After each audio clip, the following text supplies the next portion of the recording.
Bismillahirrahmanirrahim. Assalamualaikum warahmatullahi wabarakatuh. Perkenalkan, nama saya Hijrah SPDI, Guru Pendidikan Agama Islam dan Budi Pekerti di SDN 17 Sojol, Kecamatan Sojol, Kabupaten Donggala, sekaligus mahasiswa PPG dalam jabatan BED 2 tahun 2024 LPTK UIN Dato Karama Palu. Hari ini, tanggal 29 Januari 2025, akan melaksanakan ujian kinerja praktek pembelajaran di SDN 17 Sojol kelas 6 SD dengan materi Hidup Damai dengan Saling Memaafkan. Berikut video pembelajarannya. Selamat menyaksikan. Assalamualaikum warahmatullahi wabarakatuh. Waalaikumsalam. Anak-anak, apa kabar kalian hari ini?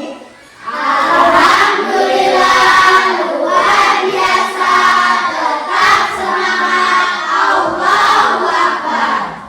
Ya, semoga kita semua sehat-sehat dan selalu dalam lindungan Allah Subhanahu wa Ta'ala. Anak-anak, sebelum memulai pelajaran, terlebih dahulu kita berdoa kepada Allah Subhanahu wa Ta'ala agar dimudahkan dalam belajar dan memperoleh ilmu yang bermanfaat.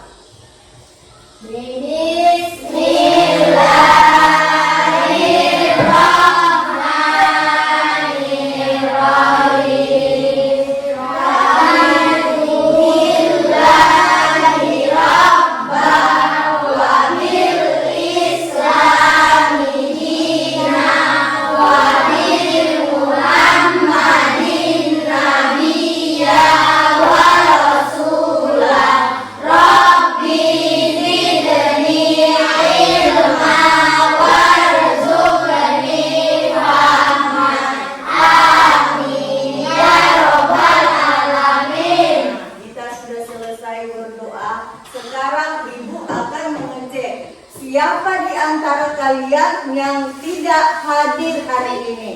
Fikri. Ya, Fikri tidak hadir karena sakit. Jadi dia tidak bisa mengikuti pembelajaran bersama-sama kita hari ini karena dia ada sesuatu lain hal, dia sakit, makanya tidak bisa mengikuti pelajaran. Nah, untuk pembelajaran kita hari ini yaitu pendidikan agama Islam dan budi pekerti,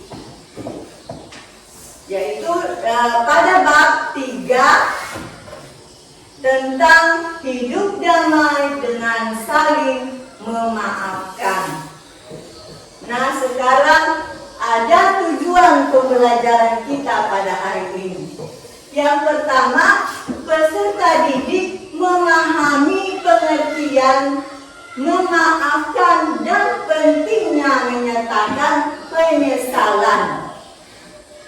Yang kedua, peserta didik mampu menganalisis manfaat memaafkan dan menyatakan penyesalan di dalam kehidupan.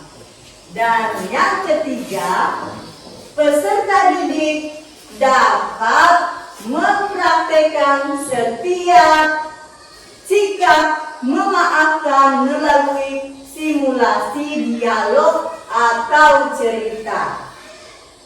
Nah, selanjutnya Ibu akan memberikan pertanyaan. Jadi 3 orang bisa menjawab ya. Pertanyaan yang pertama yaitu Ibu berikan kepada Naya. Pertanyaan yang pertama, apa yang dimaksud dengan memaafkan? Coba jawab.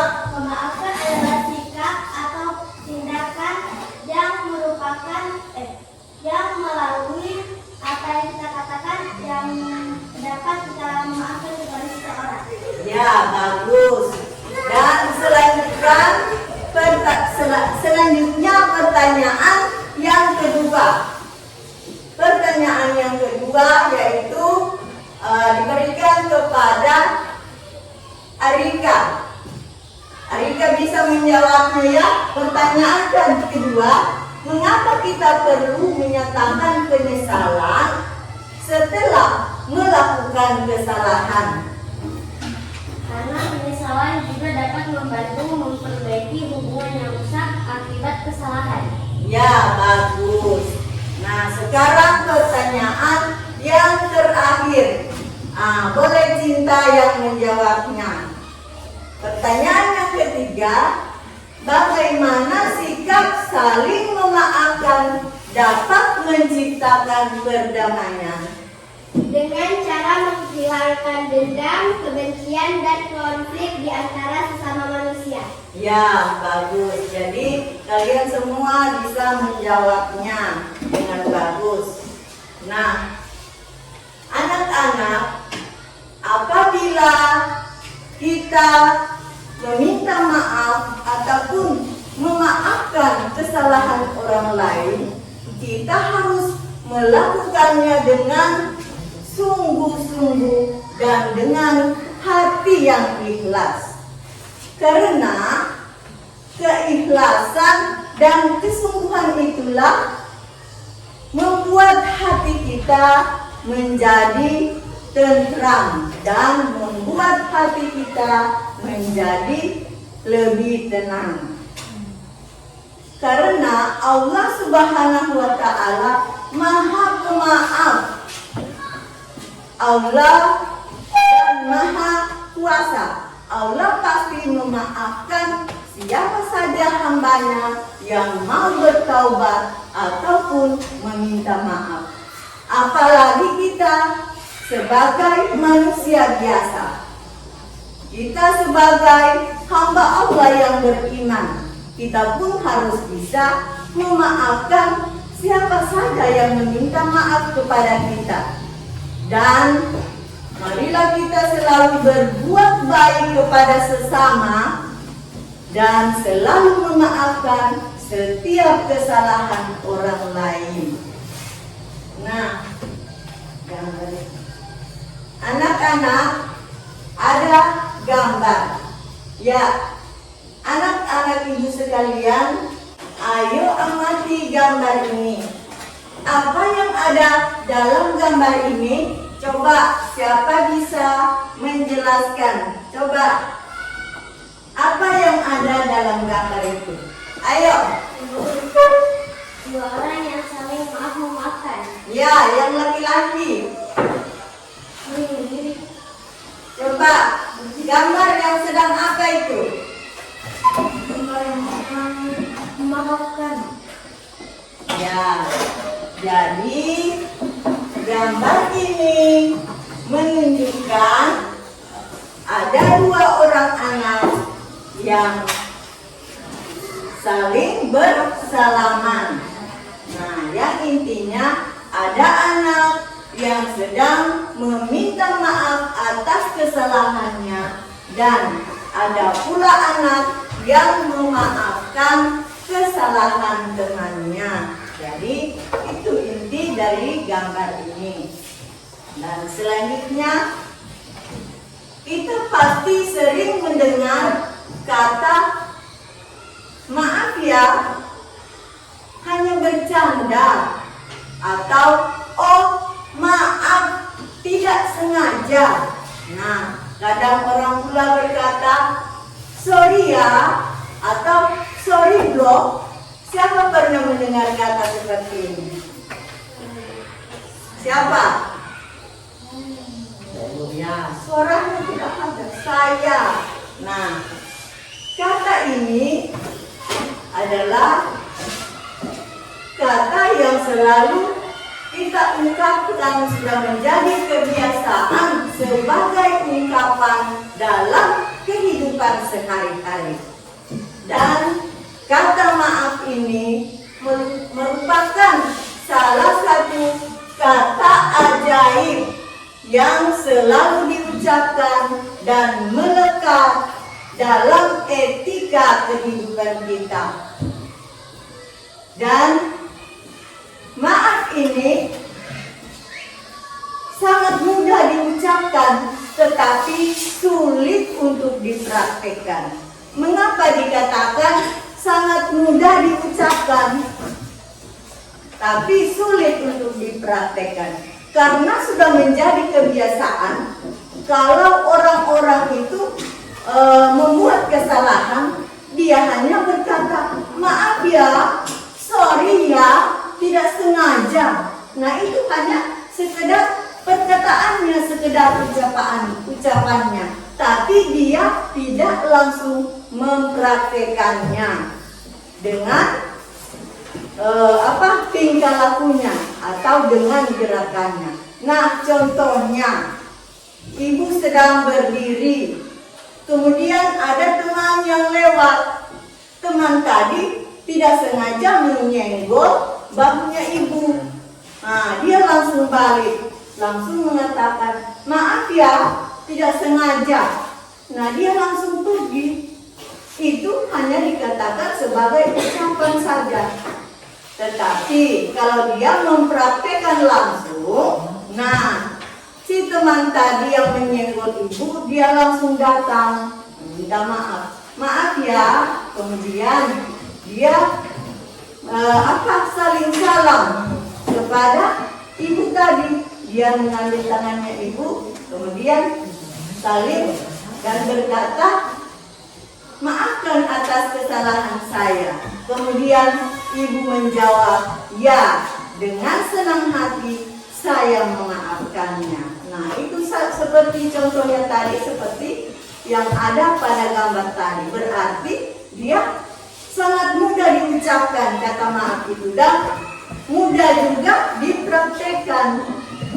Tapi dengan kebiasaannya orang sekarang ini, orang kebanyakan tidak langsung mempraktekkan, hanya dengan ucapannya saja. Nah, sekarang pengertian maaf dan memaafkan. Sekarang apa pengertian maaf dan memaafkan? Kata maaf di dalam Al-Quran disebut al-afwu, yaitu menghapus, yang berarti menghapus. Sedangkan di dalam kamus bahasa Indonesia yang berarti sebagai ungkapan penyesalan. Nah, mengapa kita harus menyesal? Menyatakan penyesalan berarti menyadari perbuatan salah atau dosa dan langsung menyerahkan sepenuhnya kepada orang yang telah dizolimi. Dan memaafkan itu adalah menghapus ataupun melepaskan rasa dendam di hati kita dengan ikhlas. Jadi kita hapus dengan ikhlas, seikhlas-ikhlasnya. Jangan masih ada dendam yang tersisa.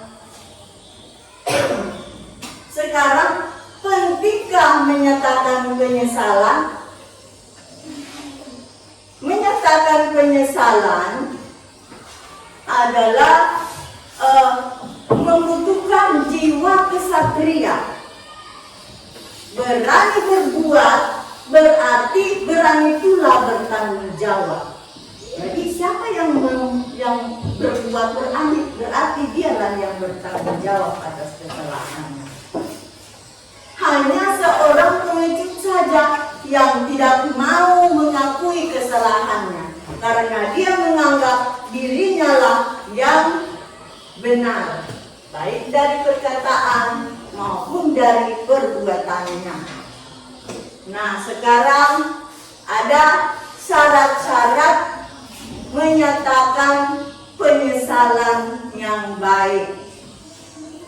Yang pertama yaitu mengakui kesalahan. Yang kedua, menyesali kesalahan. Yang ketiga, jangan mencari alasan. Yang keempat, dilakukan dengan sungguh-sungguh. Yang kelima, bertekad untuk tidak mengulanginya. Yang keenam, jika berupa harta, mengembalikan hak yang diambilnya. Dan yang terakhir, yang ketujuh, yaitu kesiapan mental untuk merendahkan diri di hadapan orang yang telah kita zolimi. Nah, jadi di sini dilihat mengakui kesalahan berarti kita harus mengakui kesalahan yang kita perbuat. Jangan sudah jelas-jelas kita salah, tetapi kita tidak mengakuinya. Kemudian menyesali kesalahan. Perlu kita sesali kesalahan yang kita perbuat. Oh, saya sudah menyesal. Saya tidak akan memperbuat lagi untuk kesalahan yang berikutnya. Nah, kemudian jangan mencari alasan. Sudah jelas-jelas dia yang bersalah. Banyak lagi alasannya. Katanya, oh, cuma bermain tadi, tidak sengaja, bukan saya. Yang itu dia lemparkan lagi kesalahan kepada temannya. Nah, selanjutnya dilakukan dengan sungguh-sungguh. Nah, itu kita harus melakukannya dengan sungguh-sungguh dan dengan hati yang ikhlas. Yang kelima, bertekad untuk tidak mengulangi. Nah, sudah membuat kesalahan 2 kali, tapi tetap dia ulangi lagi kesalahan berikutnya. Jadi kita harus bertekad, tidak boleh lagi kita ulangi untuk kesalahan yang berikutnya.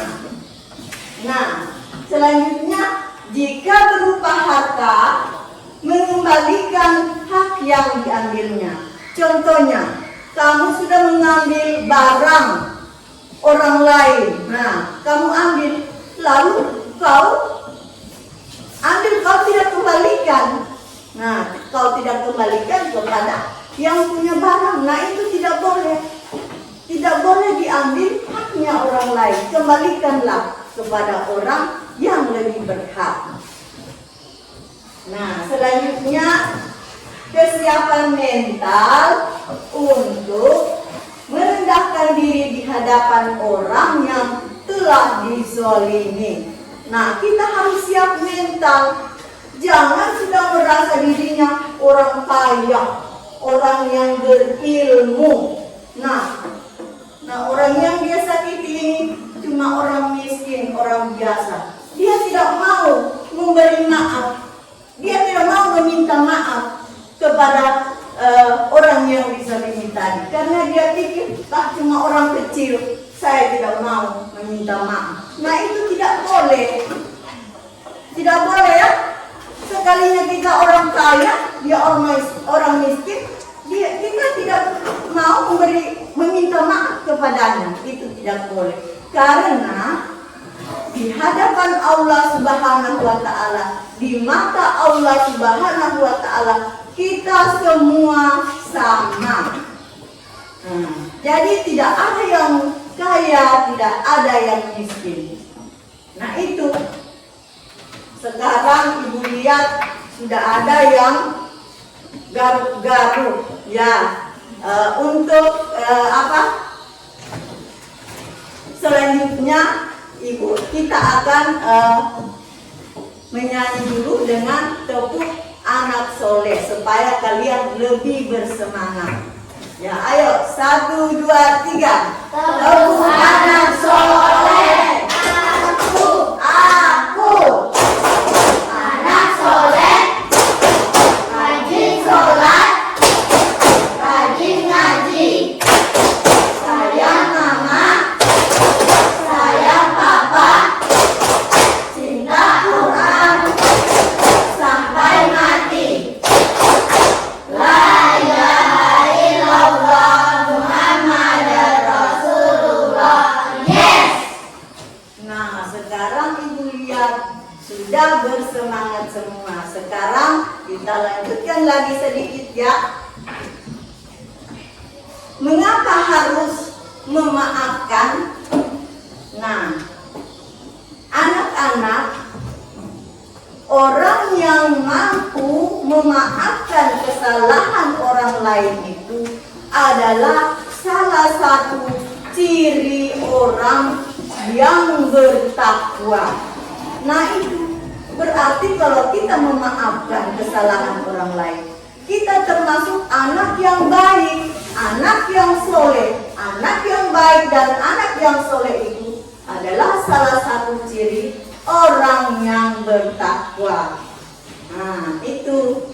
Kemudian Rasulullah Shallallahu Alaihi Wasallam pernah bersabda bahwa memaafkan itu adalah akhlak paling utama penduduk dunia dan akhirat.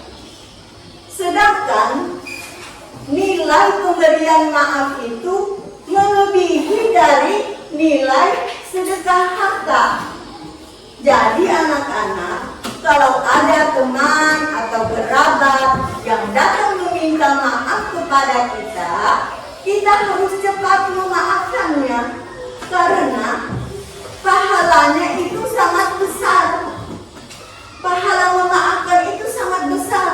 Pahalanya melebihi daripada kita memberikan sedekah harta kepada orang. Nah, itu.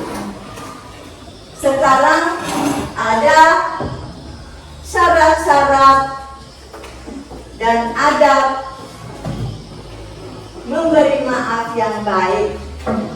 1. Ikhlas karena Allah. Yang kedua, melepaskan hak membalas. Yang ketiga, tidak menuntut denda atau syarat. Nah, yang keempat, menghapus rasa sakit hati. Yang kelima, tidak menyisakan dendam. Dan yang keenam, menghilangkan amarah. Selanjutnya, ada hikmah menyatakan penyesalan dan memaafkan. Ya, hikmah menyatakan penyesalan dan memaafkan. Anak-anak, setiap orang itu pasti mempunyai kesalahan dan kehilafan, baik disengaja maupun tidak disengaja.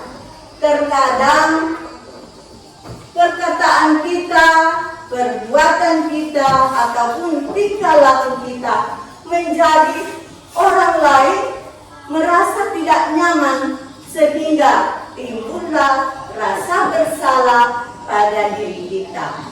Dan malah sebaliknya, kita sendiri yang merasakan sakit hati atas perbuatan orang lain. Sakit hati itu lama-kelamaan menjadi amarah, dan akhirnya timbul pula rasa dendam di hati kita. Nah, untuk mengatasi semua ini, Allah Subhanahu wa Ta'ala menganjurkan kepada kita agar membebaskan diri dengan menyatakan penyesalan dan memaafkan.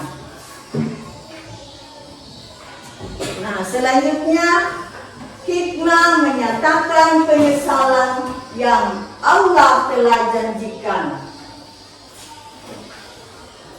Yang pertama, dimuliakan oleh Allah Subhanahu wa Ta'ala. Yang kedua, mendapatkan pahala melebihi pahala sedekah. Dan yang ketiga, telah meneladani Rasulullah Sallallahu Alaihi Wasallam. Yang keempat, menghapuskan rasa bersalah yang berkepanjangan. Dan yang kelima, terbebas dari rasa dendam dan penyakit hati. Dan yang terakhir, yang keenam, yaitu mempererat persaudaraan. Kalau kita saling memaafkan antara keluarga, kerabat, tetangga, maka hidup kita pasti akan damai. Itu. Oleh karena itu, kita harus bisa memaafkan, menyampaikan, kita harus menyatakan kesalahan kita jika kita memang bersalah. Nah, itu. Jadi anak-anak, itulah tadi materi kita. Selanjutnya ibu akan memanggil 2 orang anak untuk maju ke depan kelas untuk mempraktekkan atau mencontohkan bagaimana cara maaf dan memaafkan yang baik. Nah, kalian harus seakan-akan kalian mempunyai masalah, kemudian kalian bertengkar, lalu saling maaf dan memaafkan. Nah, sekarang ibu panggil 2 orang siswa untuk maju ke depan, mempraktekkan dan memberikan contoh bagaimana saling memaafkan yang baik. Seakan-akan kalian berdua itu mempunyai masalah dan bertengkar, kemudian saling memaafkan. Ya, coba maju. Oke anak-anak, berikan tepuk tangan.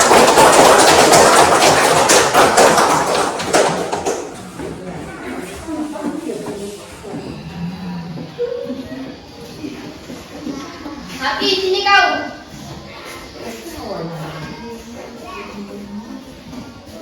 Apakah yang mengambil pensilku? Tidak, saya tidak mengambilnya. Mana buktinya? Kalau gitu, periksa tasku. Kalau memang barang itu tidak ada dalam tasku, berarti bukan saya pelakunya. Baiklah, saya akan periksa.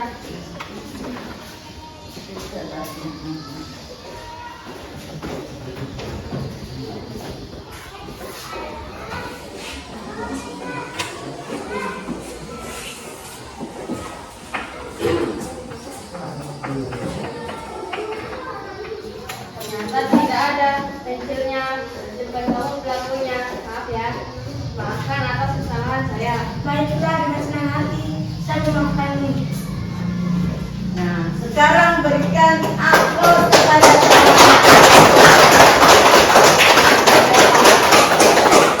Berarti mereka sudah memberikan contoh bagaimana cara maaf dan memaafkan yang baik. Sekarang ibu akan memperlihatkan video si Budi. Ya, perhatikan videonya ya.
Itulah tadi video si Budi.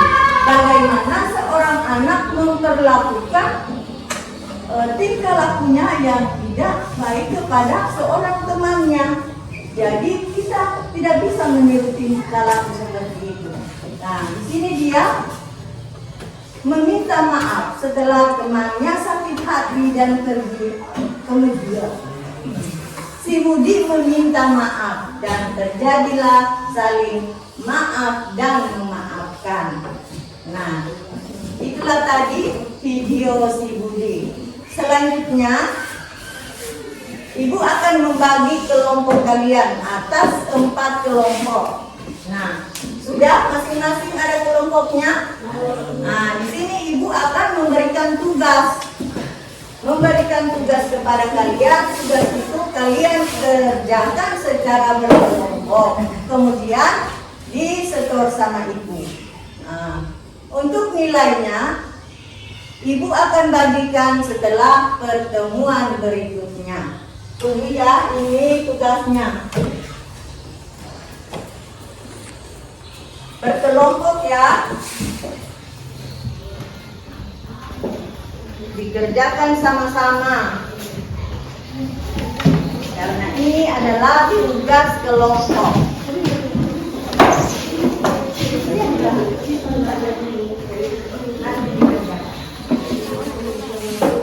Nah, sudah. Sekarang perhatikan ke depan. Tugasnya nanti disetor disetor sama ibu, dan setelah pembelajaran berikutnya kemudian ibu nilai.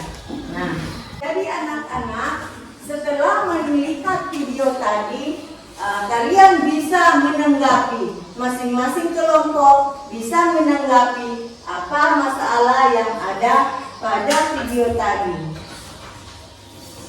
Ya, silakan kalian berdiskusi.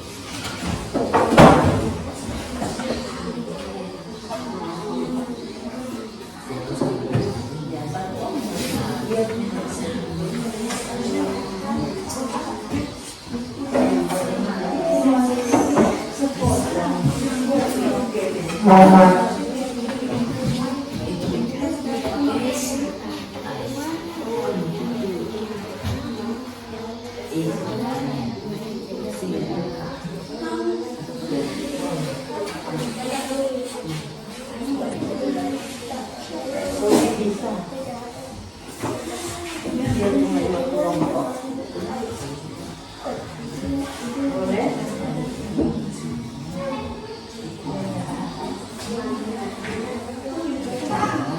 Ya, boleh.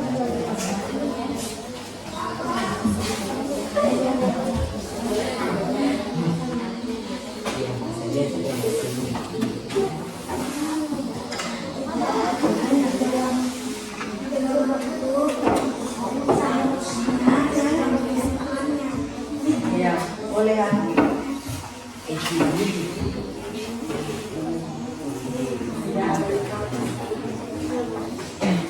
Sudah anak-anak? Sudah diskusinya? Nah, sekarang ibu persilakan kepada kalian untuk menanggapi video tadi. Ya, coba kelompok yang ini, kelompok 1. Coba satu orang bisa menjawab, menanggapi. Harusnya beta tidak mempermainkan perasaan Budi, dan jika beta meminta maaf, dia harus bersungguh-sungguh dan tidak berjanji tidak akan mengulanginya lagi. Nah, bagus jawabannya. Selanjutnya, kelompok 2. Ya, coba satu orang. Jadi menurut kami sesama teman tidak boleh terlalu berlebihan jika ingin bercanda. Ya, bagus. Nah, sekarang kelompok 3. Berikan pendapatnya.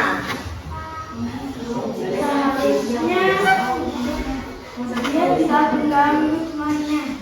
Ya, sudah. Jadi jawaban kalian itu ya sudah bagus. Nah, itulah sudah tugas atau diskusi kita pada hari ini sudah kita selesaikan. Nah, sekarang alhamdulillah pelajaran tentang hidup damai dengan saling memaafkan pada hari ini telah selesai kita pelajari. Semoga bermanfaat dan bisa dipraktekkan dalam kehidupan sehari-hari.